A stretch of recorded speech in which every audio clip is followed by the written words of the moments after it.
Bonjour, je suis le Major Wingfield. Stéphane Méry a reconstitué le terrain que j'ai inventé en 1873 et commercialisé dans une mallette en février 1874.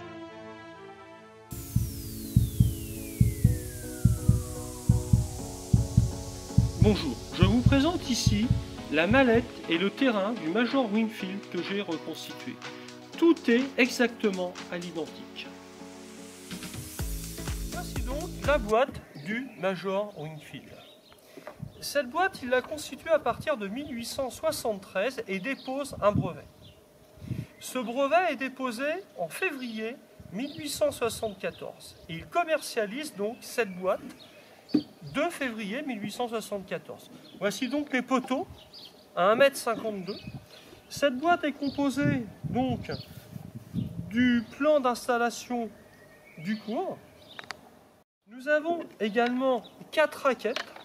Ce sont des raquettes de l'époque. Il y avait également des raquettes un peu plus fines ou des raquettes qui ressemblaient à des raquettes de jeu de courte paume ou à des raquettes de badminton ou du jeu de raquettes.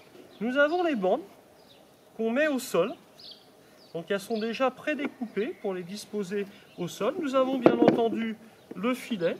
Nous avons un petit mode d'emploi, un fascicule pour utiliser le jeu avec les règles.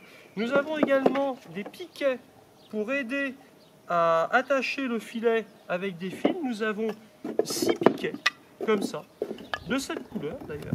Et nous avons également des marqueurs pour le bout du terrain.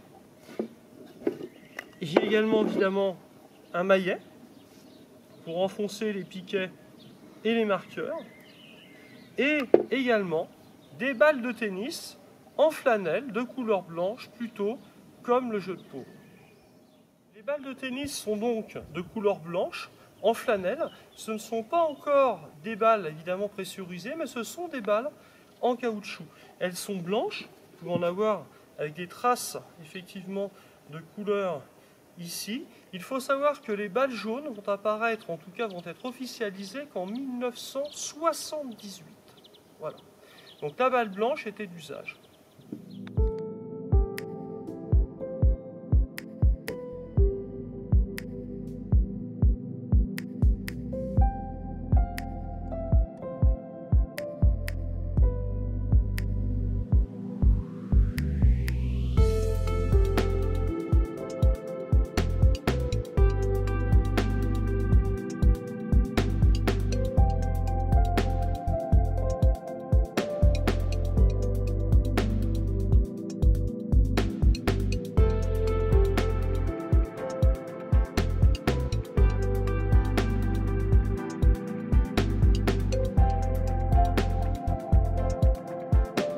La boîte de sphéristiquet du Major Wingfield fut probablement inspirée d'une boîte de croquet.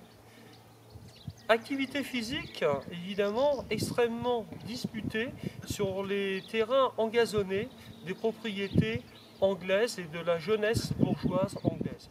Donc boîte de croquet présentée ainsi avec le plan d'installation, les petits portiques pour les boules et les maillets donc servant de propulseur, avec évidemment la petite masse, comme on retrouve d'ailleurs cette petite masse pour enfoncer les piquets tendeurs de fil dans la boîte du Major Wingfield.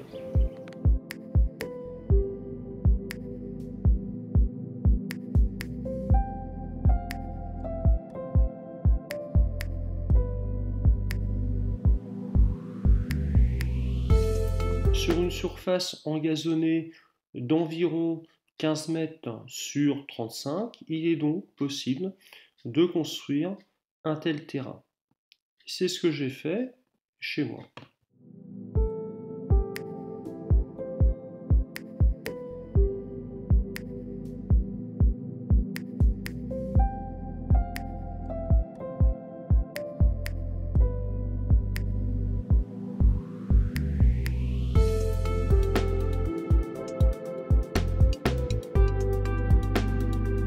Donc le terrain est installé ici, sans les filets pour l'instant.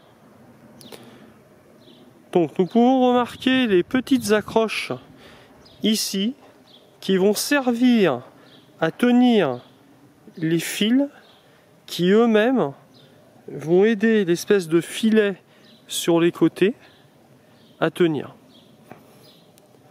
Nous avons donc ici la zone où le service s'effectuait.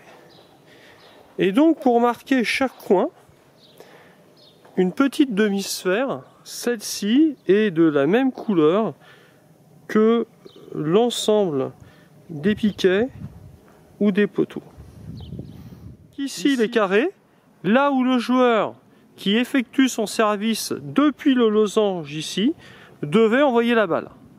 Donc vous remarquerez que ces carrés ne sont pas devant comme actuellement, mais au fond du court.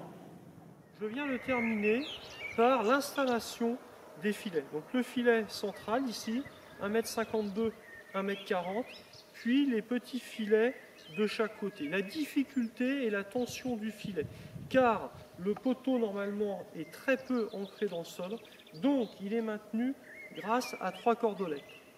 C'est également pour ça que le filet a cette forme. Le filet ici est beaucoup plus léger que l'original, et pourtant il fait plier la corde. Toute la difficulté est donc de réussir à tendre ce filet. Il faut savoir que ce terrain est un terrain transportable. Il peut être aménagé sur une surface enherbée ou bien sur la plage. Il doit donc être facilement démontable, ce qui est le cas ici. C'est pour cela que les poteaux sont presque pas enfoncés dans le sol et qu'ils sont maintenus par des filiens reliés à des petits piquets.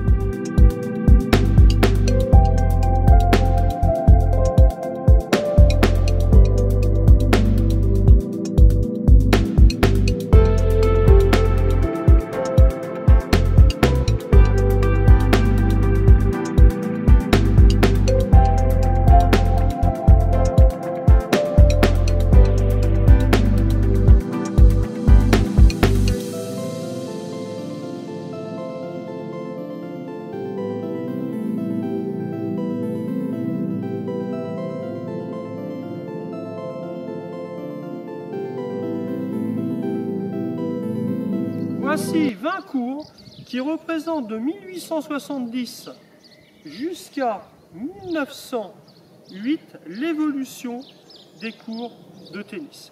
Celui qui représentait celui ici est celui de 1874. Le terrain prend sa forme définitive en 1883. En attendant, vous avez toute une sorte de panoplie de formes qui apparaissent avec des hauteurs de filets différentes. On a le fameux terrain en forme de sablier, mais aussi des terrains rectangulaires qui se succèdent. Ce premier terrain en 1870 est attribué à Harry Jem, comme je le présente dans une vidéo précédente.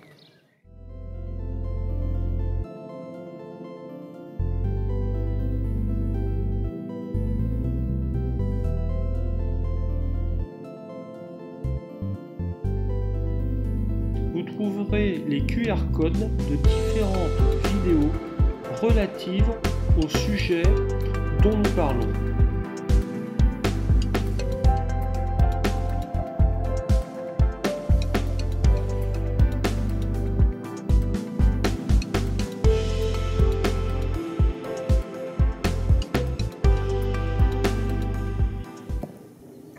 La pratique des balles tendues, à cause de la hauteur du filet, est pratiquement impossible, sauf au fond de court. Évidemment, donc ça va plus être des balles en cloche. Il y a aussi une possibilité donc de monter au filet parce que le terrain est plus réduit au centre. Donc sur ce terrain, je peux faire pratiquer les enfants avec des grosses balles souples rouges et jaunes. Donc le rebond est bien entendu facilité, il est beaucoup moins haut qu'avec les balles dures. Et surtout avec la grosseur de la balle, l'aléa des rebonds sur l'herbe évidemment est beaucoup moins prononcé. Et donc on peut faire des échanges, hein. Ce sont des enfants complètement débutants. Merci encore une fois de votre attention, n'hésitez pas à regarder les autres vidéos.